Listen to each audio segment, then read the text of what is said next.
नमस्कार साथियों, बोहरा जैविक फार्म में आपका स्वागत है। यह जो आप आलू का फील्ड देख रहे हैं यह पूर्णतः जैविक है 100%। इसमें किसी भी प्रकार का कोई भी रासायनिक खाद फर्टिलाइज़र यूज़ नहीं किया गया है। यह फसल थोड़ी लेट लगी हुई है। यह लगभग 1 महीने की क्रॉप हुई है फ़िलहाल। और देखिए अब इसका बिल्कुल हेल्दी प्लांट्स हैं, कोई डिजीज़ किसी प्रकार की इसमें नहीं है, बिल्कुल साफ़ सुथरे प्लांट्स हैं और काफ़ी शानदार ग्रोथ इसमें दिखाई दे रही है। इसमें बिजाई से पहले देसी गोबर की सड़ी हुई खाद डाली गई है।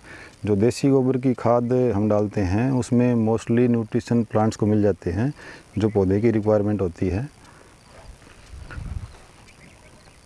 और जो साथी केमिकल से करते हैं वह तो लगभग 5 से 6 बैग DAP यूरिया मिक्स करके डालते हैं, जो बहुत ही ज़्यादा केमिकल हो जाता है। वह आलू खाने लायक तो रहता ही नहीं है, लेकिन फिर भी मजबूरी है लोगों की, खाना पड़ता है क्योंकि ऑर्गेनिक खाने को जल्दी मिलता नहीं है। तो आप इनकी ग्रोथ देखिए, बहुत ही शानदार है। इसमें सिर्फ जीवामृत और सरसों की खली का और कुछ पत्थर से न्यूट्रिशन तैयार किए गए हैं, उनका इसमें स्प्रे किया गया है। इसमें 2 स्प्रे अब तक किए गए हैं और इसमें फ़िलहाल किसी प्रकार की कोई दिक्कत नहीं है, न कोई डिजीज़ है। जबकि इस समय थोड़ी बहुत दिक्कत आनी स्टार्ट हो जाती है आलू में, लेकिन यह बिल्कुल पूर्णतः स्वस्थ है।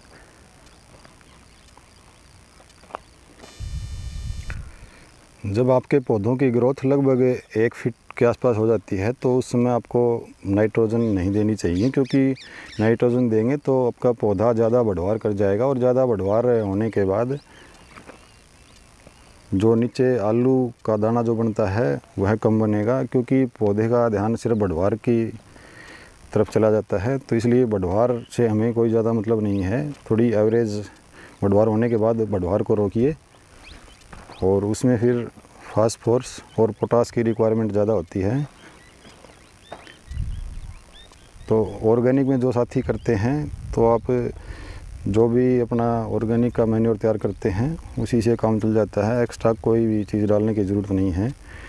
जो साथी केमिकल में करते हैं वह अगर बढ़वार आपकी अच्छी हो चुकी है तो आपको इसमें नाइट्रोजन इसमें न दें, आप इसमें फास्फोरस और पोटास दें केवल। फ़िलहाल आप इसमें 05234 का स्प्रे कर सकते हैं।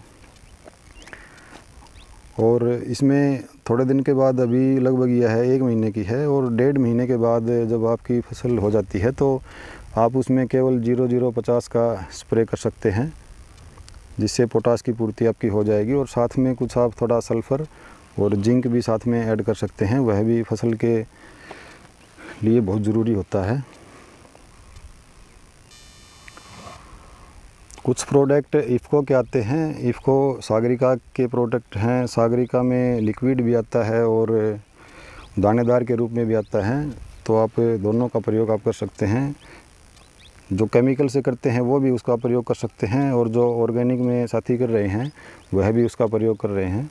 उसमें मल्टी न्यूट्रिशन आपको मिल जाते हैं, तो वह करने के बाद कोई आपको ज़्यादा दिक्कत नहीं आएगी और दूसरे स्प्रे करने की आपको ज़रूरत नहीं पड़ेगी। तो उसके 2-3 स्प्रे आप निकाल सकते हैं। यह आलू के पौधे किसी भी रासायनिक फसल से कम नहीं है किसी भी सूरत में। इतनी स्वस्थ फसल तो आपको रासायनिक वाली भी नहीं मिलेगी। आप देख सकते हैं बिल्कुल ग्रीनरी देखिए पौधों की, आप कोई भी डॉट स्पॉट आपको किसी भी चीज़ का या कोई वायरस, लीफ कर्ल वगैरह कुछ भी नहीं है। तो किसान साथी घबराएं नहीं, आप बिल्कुल ऑर्गेनिक तरीके से कर सकते हैं। प्रोडक्शन में आपको कोई ख़ास दिक्कत नहीं आएगी अगर आपने न्यूट्रिशन की पूर्ति कर दी है। देखो, पौधे को न्यूट्रिशन से मतलब है, आप ऑर्गेनिक से करते हैं या केमिकल से करते हैं, पौधे की न्यूट्रिशन की पूर्ति होनी चाहिए, तो आपको प्रोडक्शन उस चीज़ का पूरा मिलेगा।